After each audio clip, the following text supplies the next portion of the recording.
जाट साहब की श्रद्धांजलि एवं व्याख्यान कार्यक्रम में आए हुए तमाम साथियों का हार्दिक स्वागत अभिनंदन। हमारे बीच में जनता दल यू के राष्ट्रीय महासचिव आदरणीय मनीष वर्मा जी हैं, उनका भी मैं हार्दिक स्वागत अभिनंदन करता हूं।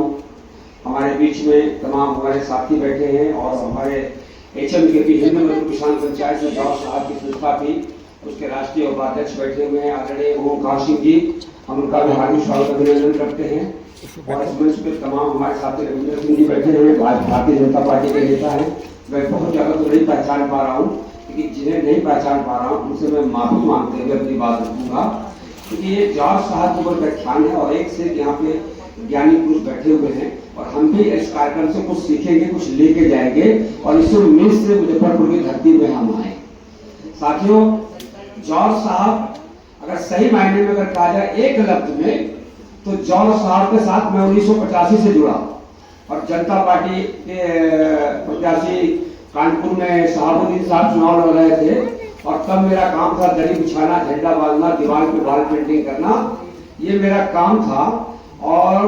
उस वक्त जो जनता पार्टी के लोग थे उसमें बहुत सारे लोग ऐसे थे कि मेरा बहुत ज्यादा समय जो है ज्ञानेश्वर मिश्रा जी के साथ में बीता है, मोहन सिंह जी के साथ, मनमोहन सिंह जी के साथ और बाबू कपिलदेव सिंह के साथ में बीता है लखनऊ में। लेकिन जाट साहब को अगर एक शब्द में कहा जाएगा तो निम्न वर्ग के नेता थे। निम्न वर्ग उनसे जो आशा करती थी उस पर वो खरा उतरते थे और जाट साहब को सही रूप में हमने अगर पहचाना तो 1991 रामपुर में,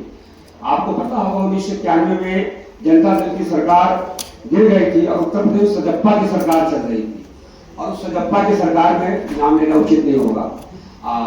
सजप्पा की सरकार में जो मौजूदा मुख्यमंत्री थे वो हम सबके भी नेता थे और उन्होंने किसानों के ऊपर जो है रामपुर में ओम प्रकाश जी शायद आपको याद होगा लाठीचार्ज और हवाई गोली फायरिंग हुई थी और उसके खिलाफ जाट साहब ने आह्वान किया था और HMKP के हमारे कानपुर नगर से लगभग 3000 लोग हम लोग रामपुर पहुंचे थे और वहां पर जाकर गिरफ्तारियां दी गई थी। तो जाट साहब के अंदर मजदूरों के लिए, किसानों के लिए, गरीबों के लिए, आम जनता के लिए उनके दिल में हमेशा जगह रहती थी और जहां भी शोषण ग्रहण होता था जाट साहब अपने आप को उस वर्ग को जोड़ते हुए अपने आप से और वहां उपस्थित होते थे। आज मैं ऋषि फाउंडेशन के मंच से जाट साहब के चरणों में कोटि कोटि नमन करते हुए अपनी वाणी को विराम दूंगा। आगे आने वाले समय में मैं बहुत